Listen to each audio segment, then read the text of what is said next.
Dear friends, good morning to all of you. Hi, I am Rajiv Kumar. Right now, I am going to discuss the so important topic in your book of chapter 18 civics. आज हम chapter 8 civics के एक बहुत ही महत्वपूर्ण topic putting out system के बारे में व्याख्या करेंगे.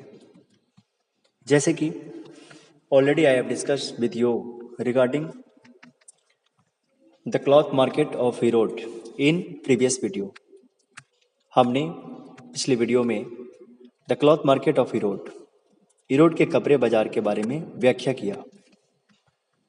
तो आगे नेक्स्ट ये पिक्चर जैसा दिख रहा है ये तस्वीर में, जो पुटिंग आउट सिस्टम में जब हम बात करते हैं पुटिंग आउट सिस्टम का, यार्न, लूम एंड ऑल्सो यहाँ working system, that means loom बोलते हैं करघा मशीन को, यार्न जो धागे कॉटन के जिससे ज्वाइंट करके उन धागों को कपड़े का थान तैयार किया जाता है, और यहाँ putting out system. The perfect Hindi meaning of putting out system is घरेलू उत्पादन प्रणाली. जैसे हम कहते हैं कि गृह में अपने ही घरों पे एज लोकल प्रोडक्शन का सिस्टम क्या होता है उस तरीके से हम उपयोग करते हैं. तो यहाँ पे दिया हुआ है, यहाँ सारे चीज दर्शाए गए हैं. तो पुटिंग आउट सिस्टम में हम जानेंगे weavers producing cloth at home, जहाँ पे बुनकर कपड़े को बनाते हैं, उसके थान तैयार करते हैं अपने घरों पे. The merchant distributes work among the weavers based on the orders he has receive for cloth. जो सौदागर होते हैं वे बांट देते हैं काम को उन बुनकरों के बीच जो ग्रामीण क्षेत्रों से आते हैं. Based on the orders he has receive for cloth, उन ऑर्डर के आधार पे जितना उन्हें मिलता है, he has receive for cloth, जितना उन्होंने पाया है कपड़े के लिए. The weavers get the yarn from the merchant and supply him the cloth. और वे क्या करते हैं, weavers get the yarn from merchant, सौदागरों से वे यार्न लेते हैं, and supply him the cloth, और उन्हें कपड़े तैयार करके लूम पे वे देते हैं.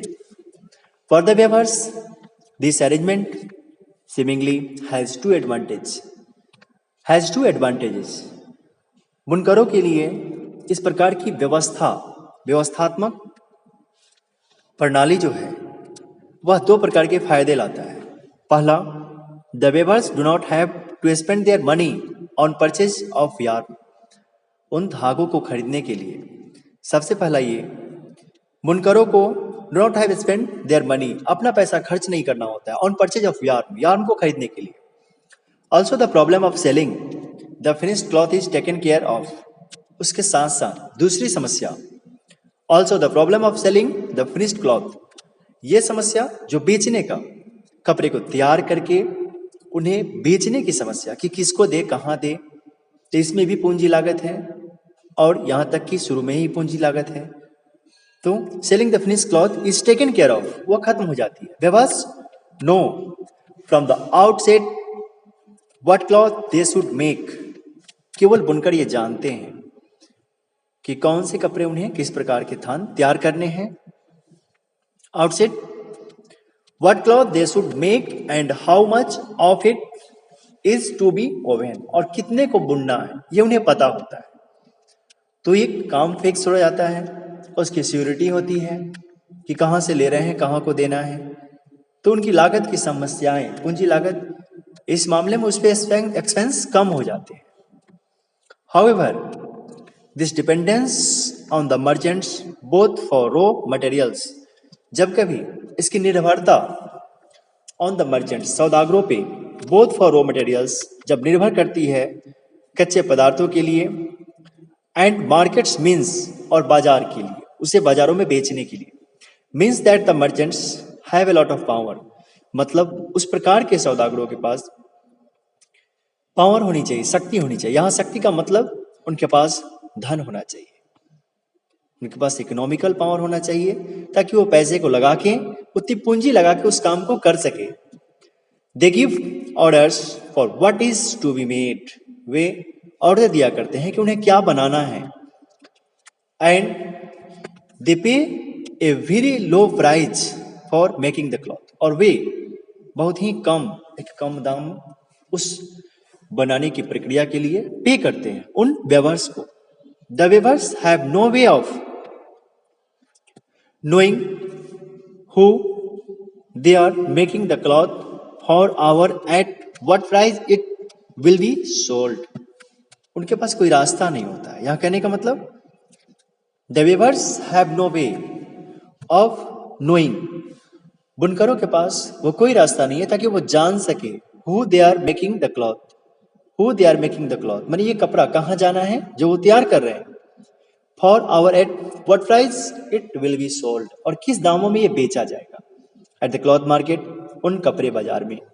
The merchants sell the cloth to the garment factories, कपड़े विभिन्न प्रकार के शर्ट पैंट कमीज अलग अलग बनाने वाली उस फैक्ट्री को वो सेल करते हैं. इन दिस वे, इस रास्तों में the market works more in favour of the merchants, और बाजार जो काम करता है ज्यादा से ज्यादा सौदागरों के फेवर में काम करता है. तो यही यहां पे दर्शा रहा है.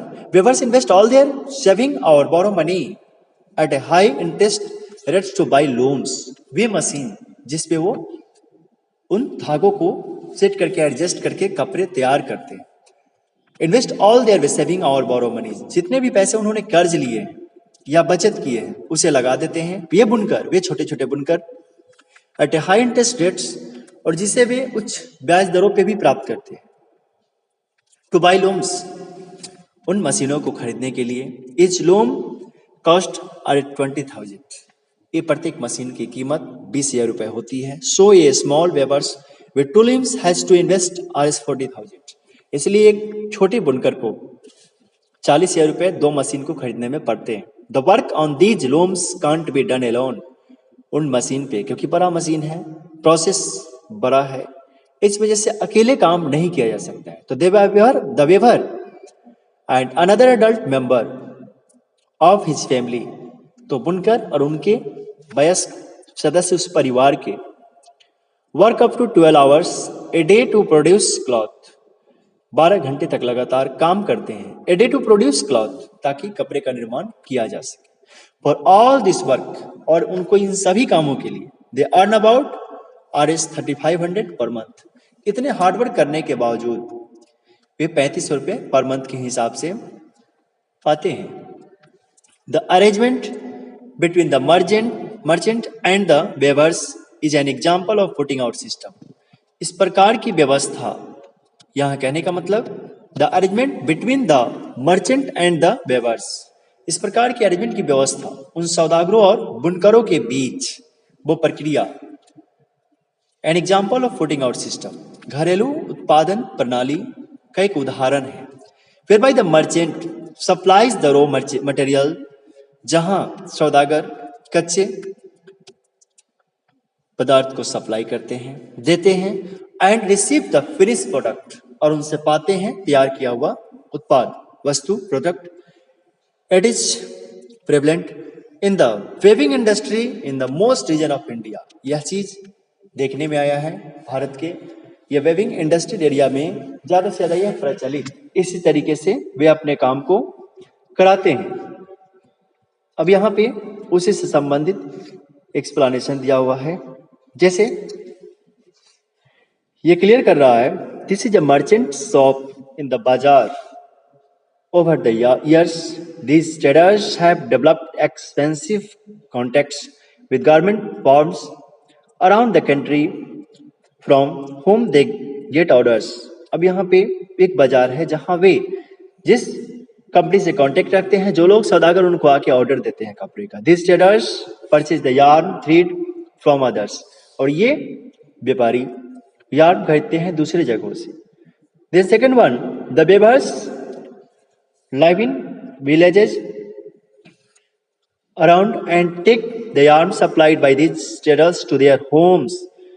वे गांवों में रहते हैं और take the yarn supplied by these traders, जो इन ट्रेडर के द्वारा अपने यार्न, दैट मीन्स यहाँ कहने का लूम पे, जो उस यार्न से तैयार करते हैं, to their homes where the looms are located in sheds.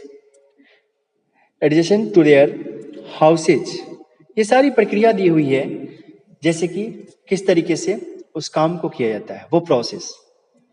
Dear students, we will discuss in the coming next video regarding the next topic of this chapter.